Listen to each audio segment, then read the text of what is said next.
Hello दोस्तों। तो हाजिर हैं आज एक और नए वीडियो के साथ। वीडियो शुरू करने से पहले यही रिक्वेस्ट है कि वीडियो को ज़्यादा से ज़्यादा शेयर कीजिए। नए हैं तो चैनल को सब्सक्राइब कीजिए। वीडियो देखने के बाद लाइक भी कर दिया करिए। बाकी तो सारा मेहनत हम ही को करना है। आप केवल वीडियो देखिए, नोट्स हम आपको पीडीएफ के रूप में दे देंगे जैसे ही चैप्टर समाप्त होगा। बाकी कोई मेहनत नहीं करना है। मेहनत बस इतना है कि वीडियो के एक बार देख लीजिए, एक बार शेयर कर दीजिए, नए हो तो चैनल को सब्सक्राइब कर लीजिए। तो आइए शुरू करते हैं वीडियो या अपने टॉपिक पर आते हैं। जैसा कि कल हम पढ़ाए थे बल का आवेग। बल का आवेग में क्या देखा गया था कि बल F गुणे समय अंतराल delta T equal to delta P. Delta P means change in momentum, यानी बल का आवेग संवेग परिवर्तन के बराबर होता है। कल यही पढ़ा गया था, बल का आवेग संवेग परिवर्तन के बराबर होता है। और आज हम इसी का उपयोग करके ये न्यूटन के थर्ड लॉ की उत्पत्ति करेंगे। ठीक है, तो एक क्वेश्चन पूछता है कि संवेग संरक्षण की सहायता से न्यूटन के तीसरे नियम की उत्पत्ति कीजिए। या ऐसे कह सकता है कि सिद्ध करो कि न्यूटन का तीसरा नियम संवेग संरक्षण का नियम है। या ऐसे कहेगा सिद्ध करो कि संवेग संरक्षण का नियम न्यूटन का तीसरा नियम ही है। ठीक है, तो इसमें से कोई भी क्वेश्चन कर सकता है और आपको यही जवाब होगा जो कि हम बताने चल रहे हैं। क्या बताने चल रहे हैं? संवेग संरक्षण के नियम से न्यूटन के तीसरे नियम की उत्पत्ति।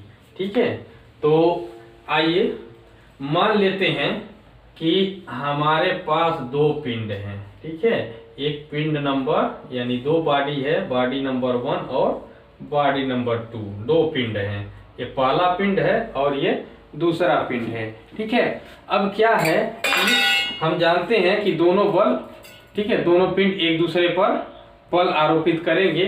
तो मान लो कि ये एक दूसरे पर बल आरोपित कर रहे हैं और जो पहला पिंड है इस पर दूसरे पिंड के द्वारा आरोपित बल है पहले पिंड पर दूसरे पिंड के द्वारा आरोपित बल F12 है। ठीक है, और दूसरा पिंड भी, ठीक है, दूसरा पिंड भी पहले पिंड पर बल आरोपित कर रहा है जो कि क्या है F21 है। ये बल तब आरोपित होगा जब दोनों टकराते हैं। ठीक है, वैसे पिंड है तब कोई बल नहीं आरोपित होगा, लेकिन ये तब की बात है कि मान लेते हैं ये दो पिंड हैं और एक और दो। ठीक है, और ये दोनों पिंड क्या होते हैं? दोनों पिंड आपस में टकराते हैं और जब टकराएंगे तो क्या होगा कि दोनों एक दूसरे पर बल आरोपित करेंगे।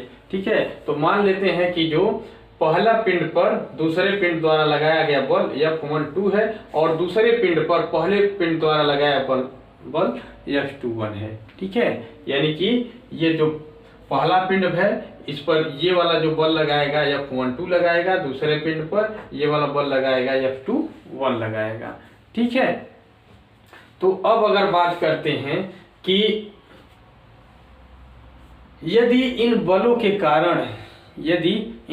के कारण इन पिंडों का संवेग परिवर्तन इस प्रकार से हो कि पहले पिंड का संवेग परिवर्तन डेल्टा P1 हो और इसका संवेग परिवर्तन डेल्टा P2 हो, किसका? दूसरे पिंड का। ठीक है, तो कल हम लोग पढ़े थे, क्या पढ़े थे? ये पढ़े थे कि ये बल का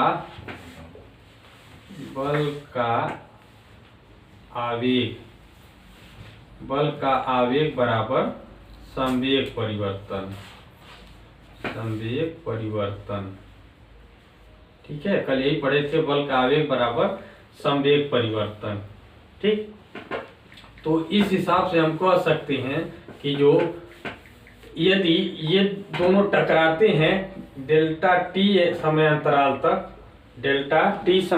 तक दोनों पास पास रहते हों। ठीक है, डेल्टा टी समय अंतराल के लिए कहा जाए दोनों टकराए हों, ठीक है, पास पास रहने का मतलब जो ऐसे दोनों टकराएंगे तो दोनों थोड़ी देर के लिए ऐसे दो बॉडी टकराएंगे तो पास रहेंगे ही, ठीक है। तो हम कह सकते हैं डेल्टा टी समय के लिए ये अगर टकराए हैं, ठीक, तो यहाँ से कह सकते हैं कि बल का आवेग क्या हो जाएगा, तो हो जाएगा पहले के लिए F12 इंटू डेल्टा टी बराबर हो जाएगा पहले बल का आवेग डेल्टा पी, ठीक है। इसी प्रकार से दूसरे बल का आवेग क्या हो जाएगा, दूसरे बल का जो आवेग होगा वो क्या हो जाएगा, ये हो जाएगा F21 इंटू डेल्टा टी। अब ये हो जाएगा, ये डेल्टा P1 है, ये हो जाएगा डेल्टा P2, ठीक है।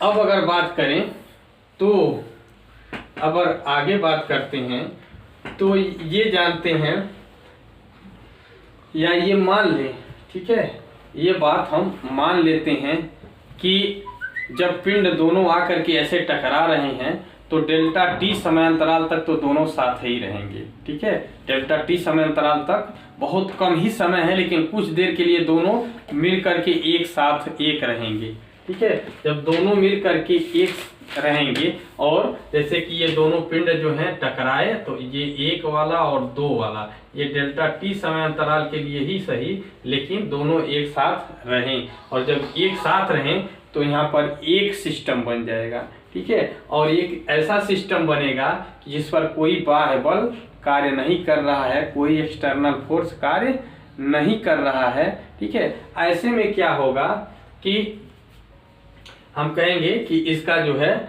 संवेग परिवर्तन शून्य होगा, क्योंकि हम लोग जानते हैं कि यदि कोई बाह्य बल कार्य नहीं करता है तो संवेग परिवर्तन शून्य होता है, ठीक है। तो इसका मतलब क्या हो जाएगा कि यदि इस पर कोई बाह्य बल कार्य नहीं कर रहा है, ठीक है, जब ये टकरा रहे हैं, टकरा के समय जब ये पास हैं तो हम कहेंगे कि संवेग परिवर्तन जो होगा, ठीक है, संयुक्त पिंड कहेंगे, संयुक्त पिंड जब दोनों जुड़े हैं, संयुक्त पिंड का संवेग परिवर्तन, संयुक्त पिंड का संवेग परिवर्तन क्या होगा, ये हो जाएगा delta P1 plus delta P2 equal to 0 हो जाएगा, ठीक है, क्योंकि इसमें संवेग परिवर्तन तो हुआ ही नहीं है, ठीक है। तो यहाँ से कह सकते हैं डेल्टा P1 क्या है, तो F12 इंटू डेल्टा टी हो जाएगा, प्लस इसमें क्या हो जाएगा F21 इंटू डेल्टा टी हो जाएगा इक्वल टू 0।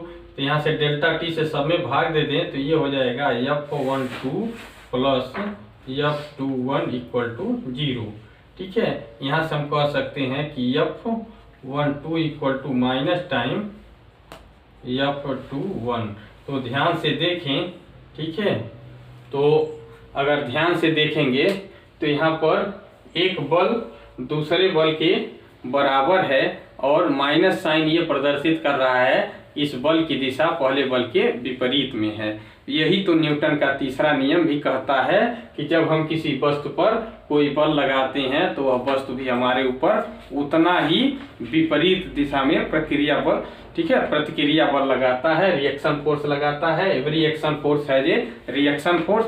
तो यहाँ पर भी वही देखने को मिल रहा है कि जब एक पिंड दूसरे पिंड पर एक एक्शन बल लगा रहा है F12, ठीक है, तो दूसरा पिंड भी इसी पिंड पर F21 का एक रिएक्शन फोर्स लगा रहा है, जिसकी दिशा पहले पिंड के बल लगने वाले बल की दिशा के विपरीत में है, ठीक है। तो इस प्रकार से ये कह सकते हैं यह न्यूटन का तीसरा ही नियम है। तो यही बात ये सिद्ध करता है कि संवेग संरक्षण का नियम न्यूटन का तीसरा ही नियम है। ये बात यहाँ से पुष्टि हो जाती है, ठीक है। अब जो लास्ट टॉपिक है, यहाँ से आप पूरा देख सकते हैं, स्क्रीनशॉट लेना हो तो स्क्रीनशॉट ले सकते हैं, ठीक है। स्क्रीनशॉट ले करके पूरा सेंटेंस आप लिख सकते हैं, वैसे आपको PDF तो मिलेगा ही, ठीक है। तो आइए आगे जो है इस वेक्टर वाले टॉपिक का अगर हम कहें तो लास्ट टॉपिक है, और वो लास्ट टॉपिक है वो है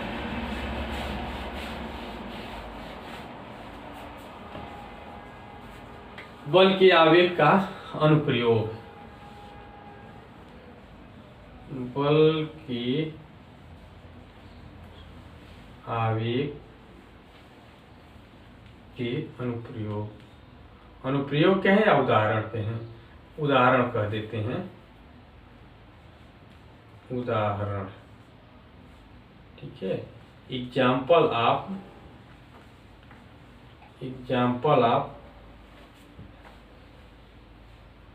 impulse of force, impulse of force, ठीक है। बल के आवेग के उदाहरण, तो बल के आवेग के क्या उदाहरण हैं? तो पहला तो उदाहरण अगर आप देखें तो पहला उदाहरण है कि जब कोई खिलाड़ी ऊंची कूद कूदता है या लंबी कूद कूदता है तो जहां पर वो गिरता है वहां पर जमीन को खोद करके मिट्टी को भुरभुरा बना दिया जाता है, ठीक है। तो हम कह सकते हैं ऊंची कूद में,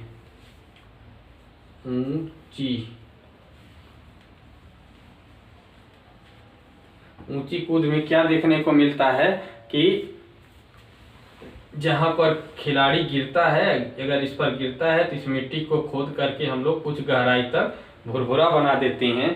कारण क्या है? कारण ये है कि अभी अभी पढ़ा गया है कि जो बल का आवेग होता है F इंटू डेल्टा टी, ये संवेग परिवर्तन के बराबर होता है। और संवेग परिवर्तन हम लोग जानते हैं कि संवेग परिवर्तन की अगर दर देखा जाए तो वो लगाए गए बल के बराबर होता है, ठीक है। तो इसमें क्या होगा कि जब हम मिट्टी को खोद करके भुरभुरा कर देंगे तो जैसे ही खिलाड़ी इस पर गिरेगा तो वो तुरंत उसका वेग जीरो नहीं होगा बल्कि धीरे धीरे घटेगा, ठीक है। धीरे धीरे वो जमीन में इस भुरभुरी मिट्टी में धंसेगा, तो धीरे धीरे जब धंसेगा तो इसका मान क्या होगा? बढ़ जाएगा, ठीक है। जब इसका मान बढ़ जाएगा तो टाइम बढ़ जाने से उसे चोट कम आएगी, ठीक है। टाइम बढ़ने से चोट कम आएगी, क्योंकि यहाँ पर देख लिया जाए तो डेल्टा पी को हम लोग ऐसे भी लिख सकते हैं, एम डेल्टा वी भी लिख सकते हैं, ठीक है। यहाँ से हम कह सकते हैं F equal to M delta V को क्या लिख सकते हैं? V2 माइनस V1 लिख सकते हैं, और इसको क्या लिख सकते हैं? डेल्टा टी यहाँ हम भेज सकते थे, ठीक है। तो डेल्टा टी की वैल्यू जब ज़्यादा हो जाएगी तो एफ की वैल्यू कम हो जाएगी, तो कम से कम चोट लगेगा, ठीक है। तो एक यहाँ पर एक उदाहरण ये हो गया। दूसरा उदाहरण जो है, दूसरा उदाहरण देख सकते हैं कि क्रिकेट में जब विकेट कीपर गेंद को ऐसे पकड़ता है तो डायरेक्ट वहीं नहीं पकड़ता है, बल्कि पकड़ करके हाथ को पीछे करता है, ठीक है। गेंद को पकड़ा और हाथ को ऐसे ग्लव्स सहित हाथ को पीछे करता है। तो क्या होता है कि जब हाथ को पीछे करेगा तो कुछ समय अंतराल जो है डेल्टा टी की वैल्यू बढ़ जाती है। डेल्टा टी की वैल्यू बढ़ जाने से उसको चोट कम से कम लगेगा, ठीक है। तो हम कह सकते हैं क्रिकेट के खेल में देख सकते हैं, क्रिकेट में गेंद को कैच करते समय, ठीक है, जब गेंद को कैच करता है विकेट कीपर तो कैच करते समय गेंद को पकड़ के हाथ अपना पीछे करता है, ताकि कुछ समय अंतराल बढ़ जाएगा, उसको वेलोसिटी जीरो होने का जो समय अंतराल है वो बढ़ जाएगा, जिससे कि उसको बल की वैल्यू घट जाएगी और कम से कम घाव लगेगा। इसी तरह से और भी उदाहरण हैं। ये गाड़ियों में आप साकर देख सकते हैं, जो गाड़ियों में साकर लगा होता है, तो साकर लगने से एक फायदा ये होता है कि जब एक बार कहीं गड्ढे में गाड़ी कूदती है तो स्प्रिंग जो है वो ऊपर तो चला जाता है, लेकिन नीचे आते समय धीरे धीरे आता है, यानी टाइमिंग लग जाता है, जिससे कि पीछे बैठे हुए आदमी को बहुत ज़्यादा आघात नहीं लगता है। तो ये भी इसके उदाहरण हैं। तो ये 2-3 उदाहरण आप इसके देख सकते हैं, ठीक है। ये बात बुक में भी लिखा हुआ है, बहुत ज़्यादा बुक से भी आप देख सकते हैं।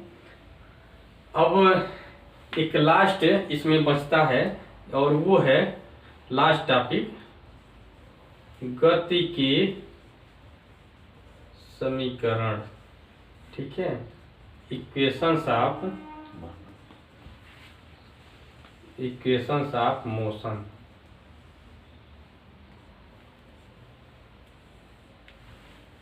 देखिए, गति के समीकरण के बारे में हम एक वीडियो पहले ही जारी कर चुके हैं और ये कुछ विशेष नहीं है। गति के समीकरण आप यही तीनों समीकरण जो कि आप हाई स्कूल इंटर में भी पढ़े हैं। पहला समीकरण जो होता है v इक्वल टू क्या होता है u प्लस AT होता है। दूसरा नंबर पर क्या होता है s equal to UT plus half AT square. और जो तीसरा होता है ये होता है v square equal to u square plus 2as। ठीक है, यहाँ पर v क्या है तो v जो होता है फाइनल वेलोसिटी है, अंतिम वेग। u क्या है इनिशियल वेलोसिटी है, प्रारंभिक वेग। ठीक है, a क्या है उसमें उत्पन्न त्वरण है, t क्या है लगा समय है। ठीक है, यहाँ s क्या है तो ये चली गई दूरी है। ठीक है, तो इस तरह से ये तीन समीकरण आते हैं और ये तीन समीकरण तब लागू होते हैं जब कोई वस्तु जमीन पर चलती है। यही जब कोई वस्तु आसमान से गिरती है, ऊपर से नीचे आती है, तो हम कह सकते हैं कि जो A है ये चेंज हो जाता है G में। जब कोई वस्तु ऊपर से नीचे गिरती है, ये कब था ये जो होता ये तब है जब ये जमीन पर चल रहा है, लेकिन जब कोई वस्तु ऊपर से नीचे गिरेगा तो A को हम G में कन्वर्ट कर देंगे। ठीक है, तो इस तरह से ये तीन समीकरण हैं, इसको भी आप देख सकते हैं, इसके बारे में पढ़े भी होंगे, पढ़ाए भी हैं। तो अब इतना ही जानना है इसके बारे में। आगे जो है अब वृत्तीय गति पढ़ना है तो हम लोग अगले वीडियो में पढ़ेंगे। तब तक के लिए धन्यवाद।